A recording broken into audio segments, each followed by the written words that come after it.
I'd like to thank you for this kind invitation and condole my, feelings for the death of the passengers in Sinai and the death of the Russian pilot. To start with, actually, based in Dubai and Jordan, which both countries, actually, they are facing the same threats. Both of them, they are facing Muslim Brotherhood and those extremists. And in Jordan, they are adopting laws against all these kinds of extremist actions.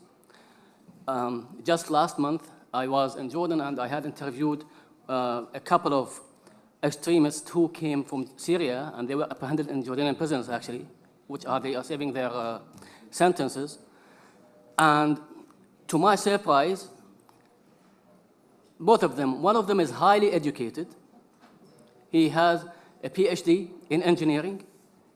The other one is not educated.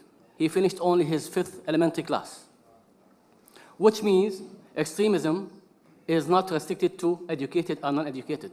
It has to deal with mentality, culture, education, and society. Therefore, this is a kind of concerted effort between the government, the people, and the security. No one can work alone because extremism is crossing borders. After 2011, there was a conference in South Africa about extremism and terrorism. After that conference, events took place in the USA, which called them 9/11. The main reason for that is that people find themselves lost, and they cannot find a better opportunity to live on. For example, one of these guys, he told me he cannot read, he cannot write, who's going to hire him? He has a family to breed and to foster. That's why he joined these extremists.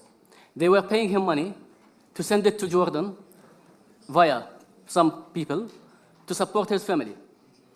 The other one, he is the brain of that extremist group.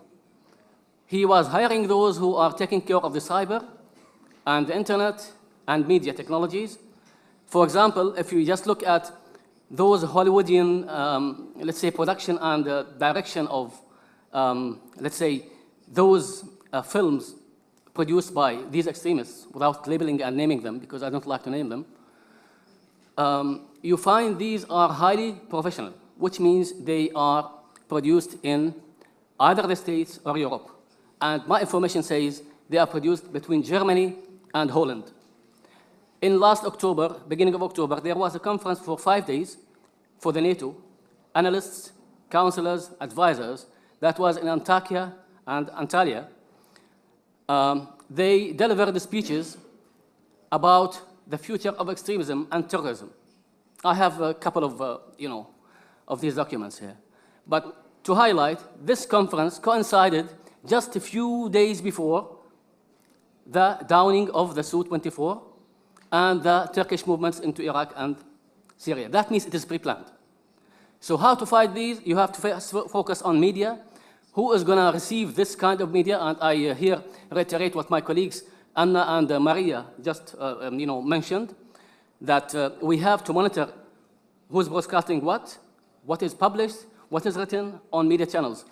First of all, if you look at Twitter, Viber, Facebook, all these channels, media, social media, their servers are where? Either in the States, the UK, Germany, or Israel.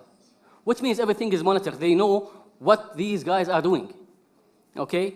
So it's not just a mess to say that, well, they don't want to fight. Yeah, they created them, and we have to counter this extremist action by media, by knowing this information strategy, to counter them in a better way so that we can save our future prospects and our people. Thank you for this chance.